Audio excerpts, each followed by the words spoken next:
Good morning, one and all. We trust this finds you well and that you are hopeful with the challenges that you are facing. We are thankful that we are able to connect with you a little bit more on this level. And I can't believe that it's been 3 months since our previous video. You will see that it is a bit longer, and I want to ask you to make yourself a cup of tea or coffee or your favorite drink and sit down and listen in a moment when you have some time. It's about a half an hour presentation. I'm talking to you about adapting to change this morning, and there was so much information it was really difficult to sift through all the goodies and to really decide what to share with you. I'm also going to handle the lief en leed, the caring and sharing part of our meeting this morning. And Barbara and Anne-Marie and all the people involved in the background are sending their love. And we are all missing seeing each other. And we hope that at some point we'll be able to do this again as normal. But that's what I'm talking about today. The fact that our normal has shifted and changed over this time. So sit down and enjoy, and I'll speak to you again at the end of this. It is with deep sadness and our sincerest condolences that we think of those who have lost loved ones in the past month. Hannes Visser, who had HD from Rustenburg, passed away on the 13th of July. He was 60 years old. Hannelie expressed her thanks and sent funeral photos, which you will also see. Pam Paul had HD and she's from Cape Town. She passed away the 29th of July. Pam's son, Justin Mills, was on our Constantia Park WhatsApp group until her passing. His message that he sent: "Thank you for the support and everything that you and the group has done. We still have a long way to go with this disease, as I have a number of family members that are positive." Ria has been updating us on Niku, who has PD. His challenges following a hip replacement operation on the 21st of July. He's currently still in hospital following a biopsy. While Rita went for a knee replacement, I think that was the second one if I'm not mistaken, on the 28th of July. Ranji reported that her mom, who has PD, had 2 blackouts in 1 week, and we think of her too with these challenges. We pray for all those grieving and a speedy recovery for the ill. Also for others who shared their struggles but chose to keep it confidential. Anne-Marie's son, Anton, who has HD, is much better after a scary bout of diarrhea on the 3rd of August. We are thankful. Feedback from MDS. The counseling work that I'm doing is going strong. It's continuing online, mainly over WhatsApp.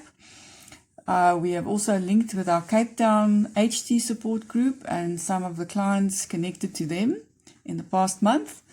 I have been liaising with a neurologist with regards to patient challenges.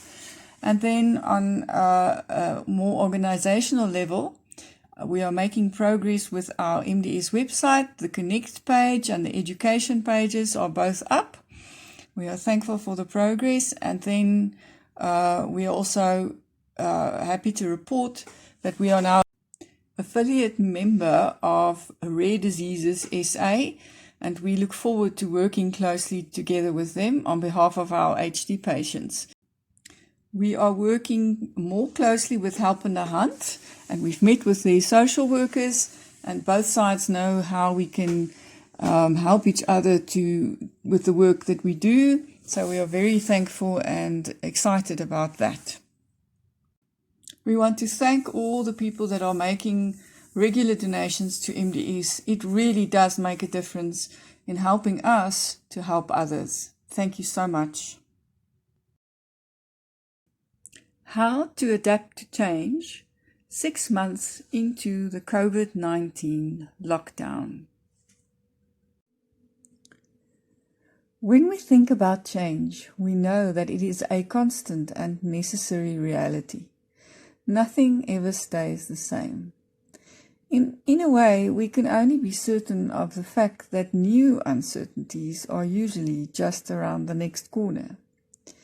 We need to be stretched outside of our familiar comfort zones to grow, and while the stress of positive change can bring about good and desirable outcomes and helps us reach our potential, how we adapt to negative change factors may determine our survival.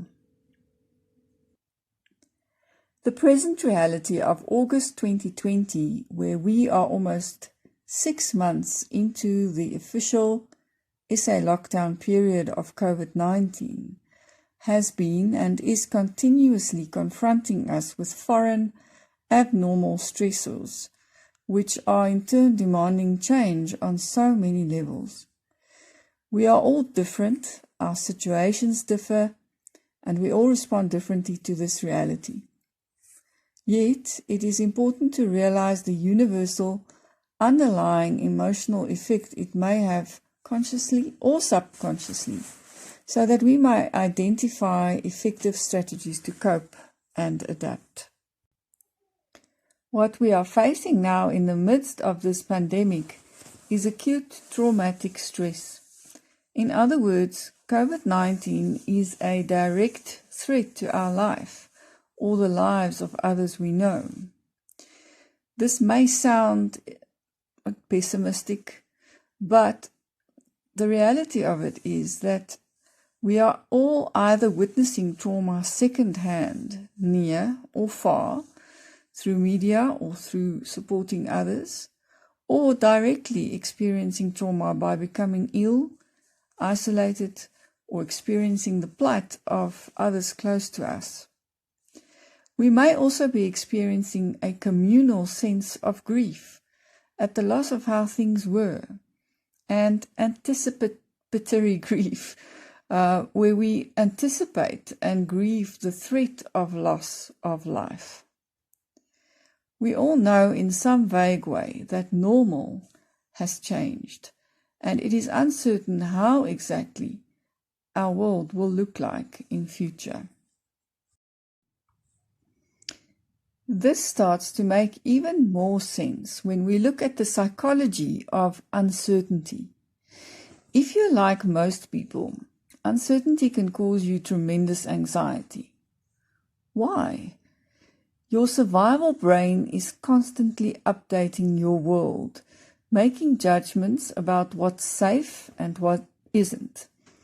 And due to its disdain or dislike for uncertainty, it makes up all sorts of untested stories hundreds of times a day, because to the mind, uncertainty equals danger. If your brain doesn't know what's around the corner, it can't keep you out of harm's way. It always assumes the worst, over-personalizes threats, and jumps to conclusions. Your brain is really willing to do almost anything for the sake of certainty. And you are hardwired to overestimate threats and underestimate your ability to handle them, all in the name of survival. When certainty is questioned, your stress response goes haywire, instantly arousing your fight or flight reaction, kicking you in the pants in an attempt to spur you to action and get you to safety. Waiting for certainty can feel like torture by a million tiny cuts, and I think all of you can relate to that as the months are just rolling on in terms of the length of the COVID lockdown and this whole situation. Sometimes the brain prefers to know an outcome one way or another to take the edge off. Studies show that you're calmer anticipating pain than anticipating uncertainty, because pain is at least certain. So the best solution is to look for middle ground between the worst case scenario and your ability to cope and control the things you can. Research scientists have long said every thought that enters the mind eventually finds a place in the body where it bears the burden. Your mindset during this crisis is everything, and your perspective is the most powerful thing you can control in a situation that is mostly beyond your control. When we think of the frontline providers, many of whom may be providing care for PD or HD patients in care homes, or are our friends and family, this means that they are even more at risk of developing traumatic stress symptoms. Bear this in mind when there are conflicts or issues that need to be sorted. I have found from personal experience that care workers are really under immense stress. And these acute stress reactions are natural, but it is important to promote self-care, social support, and sleep in order to prevent prolonged psychological consequences such as post-traumatic stress disorder and depression. And that is also true for us who are not frontliners. As we have already explained, we are all exposed to this traumatic reality. These serious reactions are more likely to occur in people with a history of trauma, especially childhood trauma. So take note of this. But we can take steps to protect ourselves and minimize the negative consequences. Resilience and healing from trauma is something that happens best in the context of supportive relationships. This is why, besides staying connected with friends and family that provide positive support, we encourage you to make use of our WhatsApp support groups and stay connected on there or via individual connections formed off-group with like-minded patients or caregivers. MDS counseling services are just a WhatsApp message or call away. Please reach out should you need advice or someone to talk to confidentially. For coping with all of these issues, we emphasize trauma-informed strategies. And besides understanding the nature of the trauma we face, which we have already unpacked up to this point, it further hinges on two principles. 1.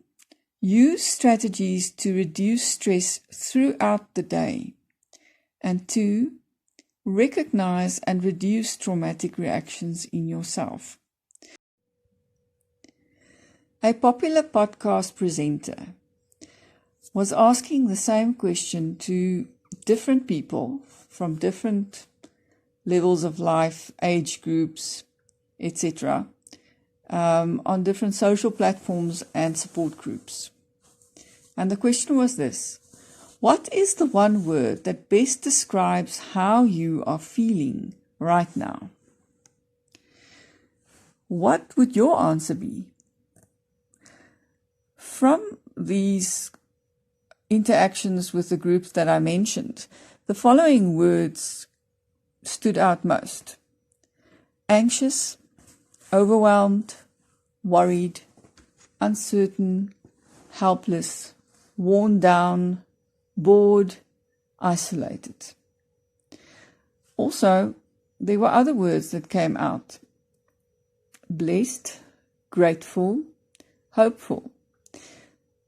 There were less of these, but increasingly there were more and more positive words coming also surfacing from people. And the podcast presenter said that it's a sign for him that we as people are starting to settle into the experience of the whole COVID reality. In line with the theory we have discussed thus far, the biggest challenges and symptoms found when talking to people facing the current reality were: number 1, keeping a positive mindset. 2, poor habits, not sleeping well, not waking up well, not eating well, getting distracted, struggling with habits, in summary. And number 3, either struggling with isolation or suffocation in terms of the situation that they find themselves in. Where are you at if you think of these 3 general trends that were found? Let's discuss this shortly. It is possible to feel both positive and negative things at the same time, or have alternating thoughts throughout the day. We can be a mass of contradictions. It's okay and important to embrace this new experience that we are in. There is no such thing as you should feel this or that because of our varied experiences throughout this reality. Some of us have lost businesses, loved ones, so it's not realistic to expect the same response from everyone. I'm sure all of you have heard of Viktor Frankl, the famous psychiatrist who survived the Nazi concentration camps. Well, he said the following: when we are no longer able to change a situation, we are challenged to change ourselves. All of Viktor Frankl's liberty was stripped from him during the Second World War in the concentration camp. He was stripped from his possessions. He lost his whole family, never to see them again. He was beaten, starved, and humiliated. But what could not be taken from him was his ability to hope, his ability to choose his attitude. He fortified his inner foundation and did not only survive, but thrived despite these horrific losses, finding meaning from them even after the war and helping thousands others to do the same. So we are going to look at 4 ways to adapt to the changes that are now happening in our world. And these ways should help you to tap into the parts of you that are strong, to tap into the parts of you that are looking for positive habits and positive mindsets, and also just to stay connected to those that you care for, to stave off those feelings of isolation and or suffocation. Number 1, embrace the bumpy transition. Your map is updating. Our bodies, our psyches, and lives are adapting to this new reality. Recognize the feelings that you are feeling, and this might change from day to day, but do this without judgment and accept them for what they are, whatever they are. After this step, it will get easier, although there will be continued anxiety and fear, which is normal in the present reality. Because, for example, you continue to care about your family's safety and the state of the economy. Number 2, we have shortly mentioned this in our first video, support video in May, but let's look at it in detail. You need an information consumption protocol. Limit your exposure to news like it was in the 1970s, when there was just one opportunity per day to listen to the news. But a good suggestion is to not do it more than 3 times a day. And then very importantly, the first 60 minutes of the day, don't consume information. It's important to first go inward via quiet time or meditation or reading before going outward and engaging with the world and all the information that it contains. And then only listen to information resources that you trust. Turn off all non-essential notifications on your phone. Only those who really have to get a hold of you should be able to do so. Limit the times you check your phone, and no more than an hour before bedtime should you be busy with your phone. So the next thing and the last thing that we're looking at is morning and evening routines that need to change. In the morning, the first 15 to 16 minutes, you should not be on your phone. You should be busy with inner work. For example, breath work. I'm going to give you an example of that. Either a PDF or a link to the information, and there's a video also of an example of breath work. It's very easy. It takes under 5 minutes and it increases your immunity. Another example of inner work is journaling. Whether you write it or you do voice memos, praying, having your quiet time, that is the most important thing to do first thing before you grab your phone and engage with the outside world, the first 15 to 60 minutes of your day. And then in the evening, as we've already said, the last 30 to 60 minutes of your day, only easy reading. Try to go to bed within the same 90-minute framework. So in closing, when we work on our daily routines, we try to focus on inner work and on finding meaning. And that is why I included the part about Viktor Frankl, because the only way that we can have hope in this difficult time and situation is when we do make time for that type of focus. And that also helps with breaking the isolation. And if you are feeling suffocated, I didn't really go into detail about that, but often people are thrown together that are not always together, or they're not together all the time.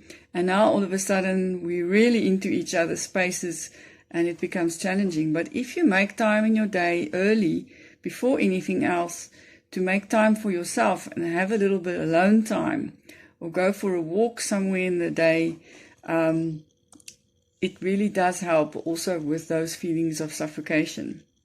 So it's always interesting how we differ and how people's situations differ. But I hope and I trust that each one of you could find something today to take home with you and to use in your toolkit in dealing with everything out there and adapting to change. Goodbye, keep well, keep safe, and we'll see you again in our next support message.